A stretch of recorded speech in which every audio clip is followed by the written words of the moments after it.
Marcos, não podemos ficar de fora do conflito de Taiwan. Tensions in the Asia-Pacific region continue to rise, and this week, the Philippines has made headlines. President Ferdinand Marcos Jr. publicly stated that, in the event of a conflict over Taiwan, the Philippines would not be able to stay neutral. In a recent interview, Marcos said, "We cannot pretend that what happens in Taiwan doesn't concern us. If fighting begins so close to our borders, we will inevitably be affected." This statement marks one of the strongest positions the Philippines has taken regarding the Taiwan issue in recent years. The reason behind his concern is clear. Taiwan lies only about 200 kilometers north of the Philippines. In a military conflict, this distance becomes critically important. Missiles, air patrols, and even naval clashes could easily spill into Philippine waters and airspace. Beyond geography, the human element is also significant. Over 150,000 Filipino workers currently live and work in Taiwan.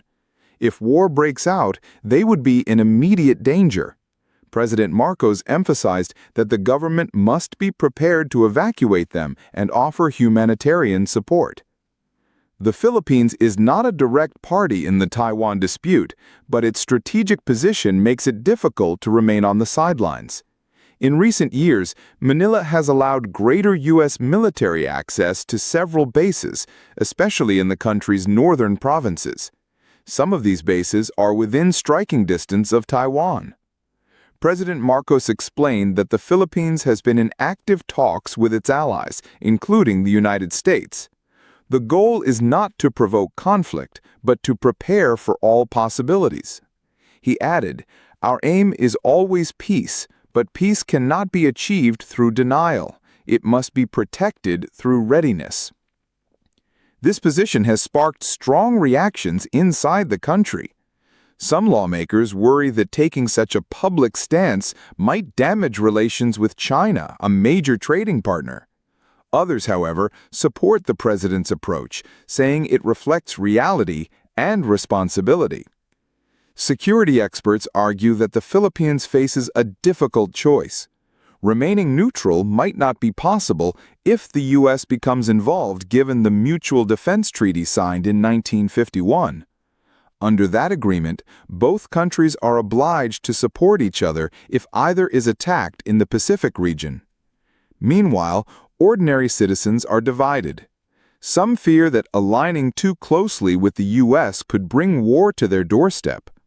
Others believe that standing with democratic allies is the right path, especially if the conflict threatens regional stability and the safety of overseas Filipino workers. At the same time, the Philippine government has started reviewing emergency plans, including the possible evacuation of citizens from Taiwan, the use of northern airfields, and coordination with humanitarian agencies. International observers say Marcos's comments signal a shift toward clearer alignment with the West. While the Philippines still hopes to avoid war, it no longer views non-involvement as a realistic option. As tensions continue to grow in the Taiwan Strait, one thing is becoming clear. If conflict erupts, the Philippines will be directly impacted, whether it wants to be or not.